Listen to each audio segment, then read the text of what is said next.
have reached day number 2. DETOX, that's the way we spell success. Day number 2 of 60 days of mind and body detox. If you've been struggling through life lately, maybe like feeling unfulfilled or not sure what your purpose is or which direction you're going, please watch this for some inspiration. I have so many good tips. Hopefully, at least one of them will resonate with you. This is my 10-minute energizing morning routine for a productive day. Step 1, wake up with purpose. You don't have to wake up every day believing that you have it all figured out. You just have to wake up with the right intention. What I like to do is always, before I go to sleep, go through my list of things to do, make sure I set what I'm going to do for the morning, the afternoon, and the evening. And so I get up already knowing where I'm going to go with things. Think of waking up not just like a routine, but think of it more like this is my opportunity to set a new tone for a new day, to get things back on track or to push a little bit harder. This is a restart. So don't look at it like a daunting task. It's an opportunity, okay? So stop hitting that snooze button. Wake up intentionally telling yourself, I'm taking control of how this day is going to go, no matter what. Visualize your success throughout the day. Mentally prepare yourself for the day ahead. And it's kind of like all of those things are like priming yourself, getting your gears going, okay? It doesn't matter if it's a big presentation that you have at work or maybe a workout that you have to look forward to, or even just, spending time with family and being around your loved ones, whatever it is. Get up, set the tone, move with intention. Step 2, hydrate your body. I honestly have struggled all my life with water and just hydration. I never really understood the importance of it until it was time to start getting that weight off, when it started packing on. When I would increase water, I noticed that I felt better. I felt more energized. I noticed that my body was getting rid of all the toxins and stuff like that. So it's important that we, do the calculations and determine how much water we're supposed to drink every day and try your best to stick to it. Oftentimes you can even leave a bottle of water on your nightstand or something like that. Any type of tips, or just get up and go straight to your bottle of water or whatever you use, your cup of water. Sometimes a morning herbal tea, is really good as well. But it's just about the overall energy levels being boosted and then just the overall bodily functions working more properly, okay? You got to get rid of all of that type of stuff that's in our body. It even gives you better looking, more clearer skin. That digestive system needs the water, so everything's flowing out. If everything starts to back up, guess what happens? We look backed up, and usually the area that's backed up is that stomach. Okay, so now we're on step 3 of this energizing morning routine. Stretch and move, okay? Absolutely important. There's some natural things that the body's already built with that we don't even tap into like we're supposed to. You have to get your body moving. Think about some gentle stretches that you can do. Reach for the sky, bend down, touch your toes. Any little thing. You can even twist from side to side. All these little things that you can do to help keep the blood flowing, loosen up the muscles, and it helps wake up your mind. When you stretch, you're not only increasing your blood flow to your muscles, but you're you're promoting more flexibility and getting that stiffness out of there. And it just reduces risk of injury and just keeps you going. So the gentle movements are important. Keep them going. And yes, stretching releases endorphins. Don't forget that. Always remember, we have these natural endorphins inside of us. They're like feel-good hormones that give you a boost, and it improves your mood and the release of stress. So why not tap into that? So take a few minutes to stretch it out. In the morning, usually, I think is the best time, but you got to figure out what works best for you. All right, step 4, mindful breathing. What do I mean by that? Okay, so what you want to do is you want to take a few moments for some mindful breathing every day. These breathing exercises help bring more oxygen into your body. And what you want to do is you want to just close your eyes, inhale deeply, in through your nose, out through your mouth.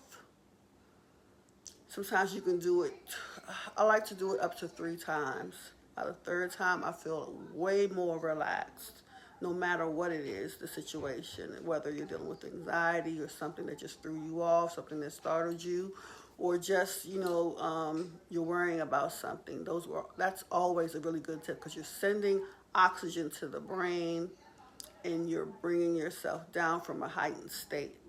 It's a great thing that we have already built in our bodies that a lot of us need to tap into a lot more. So when you tap into your mindful breathing, it's kind of like, for me, it is kind of like a reset. It's a way to balance yourself back out from that heightened state, or from that lower state where maybe you just felt like you were feeling sluggish and kind of dropping off or being distracted. It just brings you back to that feeling leveled out, and it's all natural within us.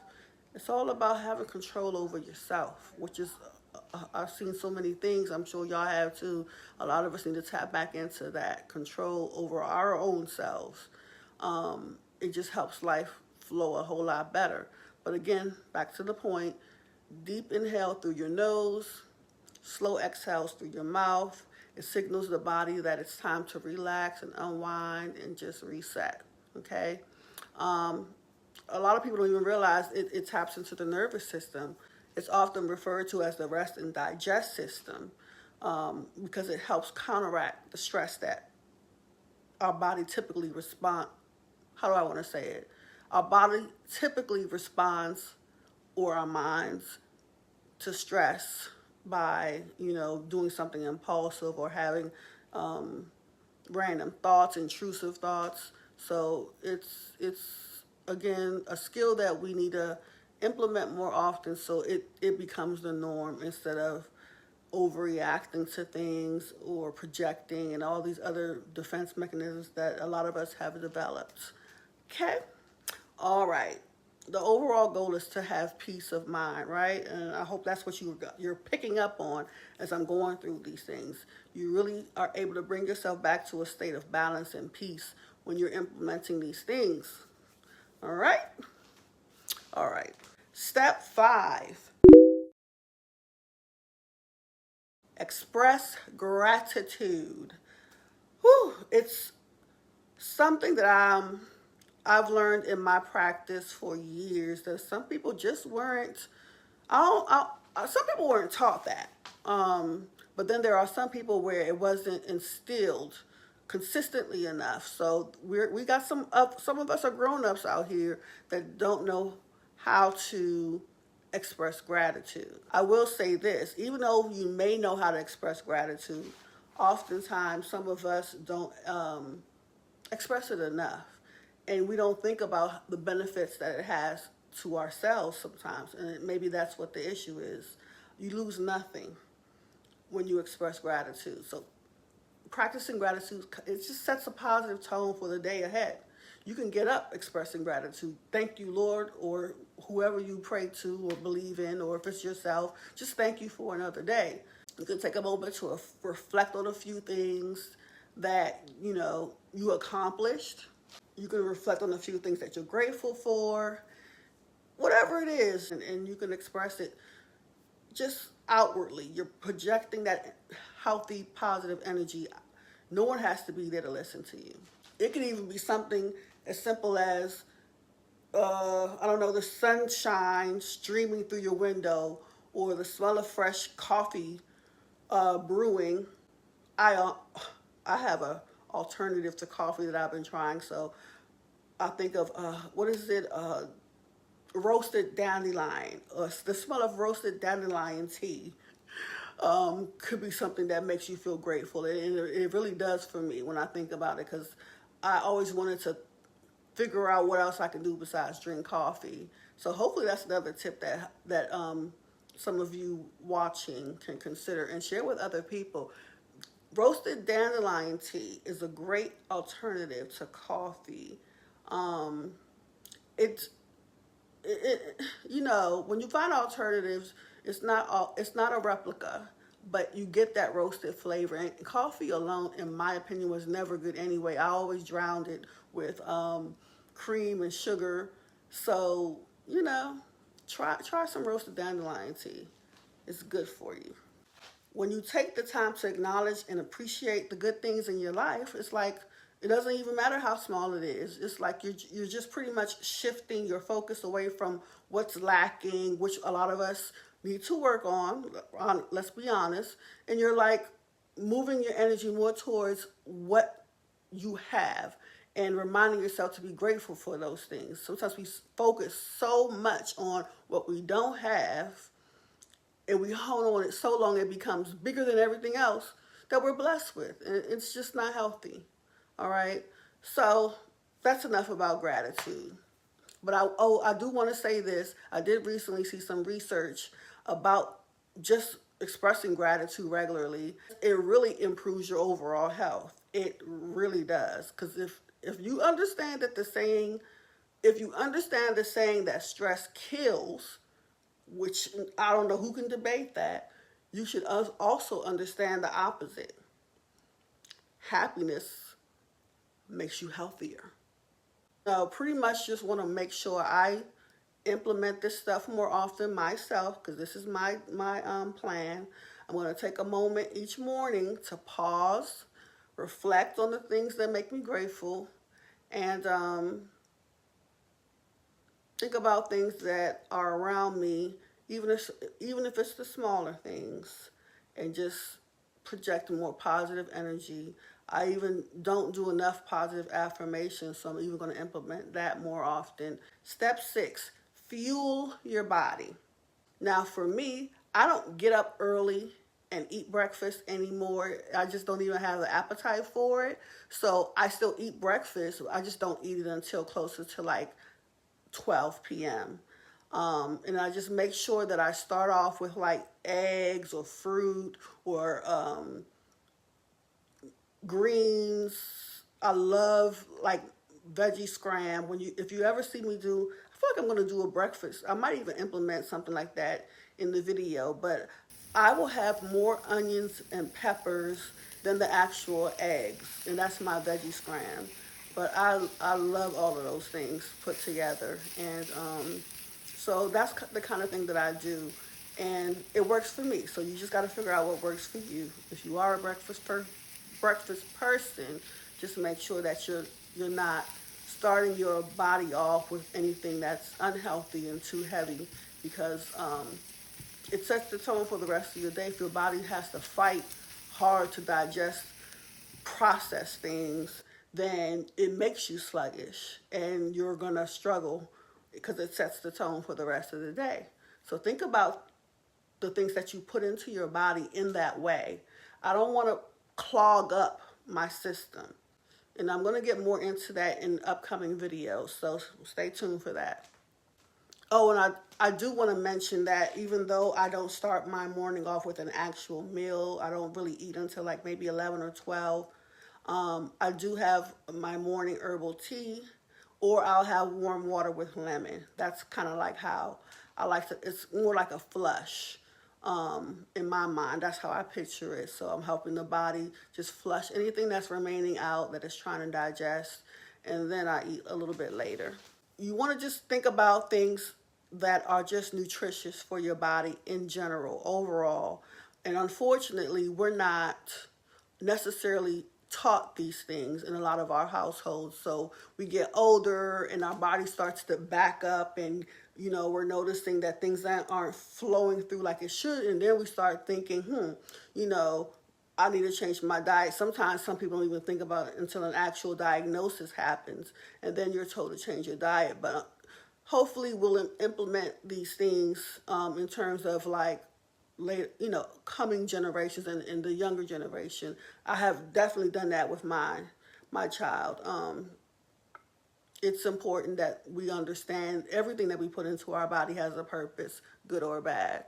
So just make sure that you're incorporating healthier, nutrient-dense foods that actually have nutritional value. Like again, I talked about veggies and fruits and things that have fiber in it, okay? Like I said, in later videos, I'm going to constantly talk about these things and be more specific about some of those things as well. Step 7 for an energizing morning routine. Set daily intentions. I kind of tapped into that a little bit earlier in the video, but we're going to expand on that and specify what I mean by setting daily intentions. Okay, so you want to take a moment to set your intentions for the day by writing down your maybe 2 or 3 things that you want to accomplish in the day.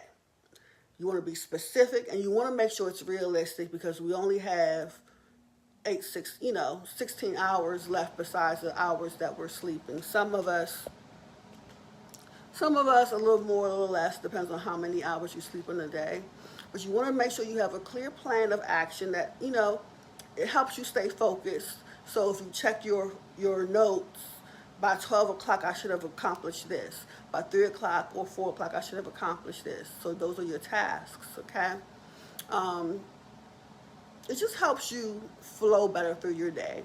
You don't want to constantly, and I've seen a lot of us not want to take the time to write things down, so we're constantly keeping things in our mind. And what does that do? It can become overwhelming. And a lot of us are walking around overwhelmed, snapping at people, projecting things toward people because you don't want to take a moment to plan. Life is so much easier with the plan, trust me. Okay? So it helps you just be more sure of where you're going, what your intentions are, and even if you have to rearrange some things, you can visualize what it is a lot more easier and not have to try to remember everything. I use my calendar on my phone every single day. That works for me. Journaling, I do a little bit here and there, but definitely calendar planning is easy. Again, writing these things down helps you already get up with the mindset of where you're going, and then you're setting the tone for the day of productivity and success. Step 8, power up with positivity. That means we're going to consume ourselves with good vibes, positivity. Surround yourself with positive people, positive things, positive. It's okay. I know we're living in a world where there's drama everywhere, and we want to hear about this and who's gossip, who's fighting, it's everywhere. I get it. But you want to make sure you establish boundaries when it comes to that type of stuff and limits. I know a great movie can be full of drama and it's entertaining, but you don't want to feed the brain with too much of that. So how do you balance that out? You have to be intentional and use the tools like the ones that I'm expressing and bring those things into your aura, into your soul, into your spirit, speak it into your mind. It's up to you to take that kind of control. As you get ready for the day, you can listen to upbeat music, you can listen to some inspirational podcasts. What else can you do? You can start your day on a positive note by just doing some positive affirmations. I haven't really gotten into podcasts in the mornings, but I know a few people that do. So it's like, again, it's up to you. There's so many tools. You just try a few and figure out what works best for you. Okay, the power of positivity is like, it's amazing, and it continues to breathe healthy life into you. And then it helps you be able to put that kind of energy back out. I have your positivity playlist. I think that's a really cool tool to have. It just keeps you motivated. You can listen to audiobooks as well. I almost forgot about that one. So the audiobooks, where you don't necessarily have to read positive affirmations, but you can just listen to them. I think that's a really cool tool too. It can really help you get through some of the challenging times in life, or just, you get up and you're feeling like just the day isn't starting off right. So it just helps you flip that kind of energy and channel it into a more positive mindset. And so those are the types of things that we have to consistently do. Okay, and yes, you may not be used to it, but that's okay. If you're not used to something, you keep doing it until it becomes habit, and you won't regret it. Step 9 is get moving. Okay, a lot of us are not moving enough, and that's part of the reason why some of us are getting up every day feeling sluggish, or going to bed feeling exhausted. We're getting through the day exhausted, sluggish, confused, frustrated, and we're constantly putting that energy out. It comes back to us. We don't know why. You're mad at it's a vicious cycle. We have to keep moving, okay?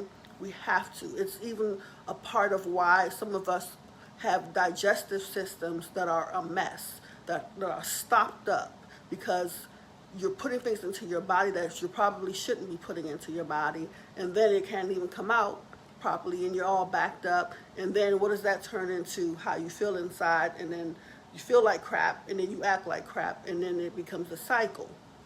So it's important to incorporate some physical activity into your morning routine if possible. If you can't do it in the morning, shoot for the afternoon. I've even worked out at 3 a.m. a few times in my life, and I'll do it again. Okay, because I just felt like my body needed it before I went to bed. So get it in however you need to. Sometimes even if you have to break up 15 minutes throughout the day in stages, 10 minutes throughout the day. A good hour walk, I feel like it's 45 minutes to an hour is perfect. But if you can only get 30 minutes in, then 30 minutes is good too. I've done many 30-minute walks, power walks, brisk walks, and felt great. But if you can't even do a whole 30 minutes straight through, like I was talking about, break them up. Just make sure you're constantly moving. Some people, take it up another level with the jogs, with the runs, running upstairs, whatever you want to do to push yourself harder. It's an individual decision, but you don't have to do all that. And that's one of the beautiful things that I found that I learned, because I've never been a fan of all of that damn near killing yourself just to feel like you're losing weight. You don't have to do any of that. Remember, what is it like? Weight loss or fat loss is, I feel like, around 80% of just what it's about, what you're putting in your body. It's about when you open your mouth, what are you putting in it? Is it nutritious, or is it trash, junk food, or highly processed stuff that your body is just going to struggle to get rid of and to break down? That's what it really comes down to.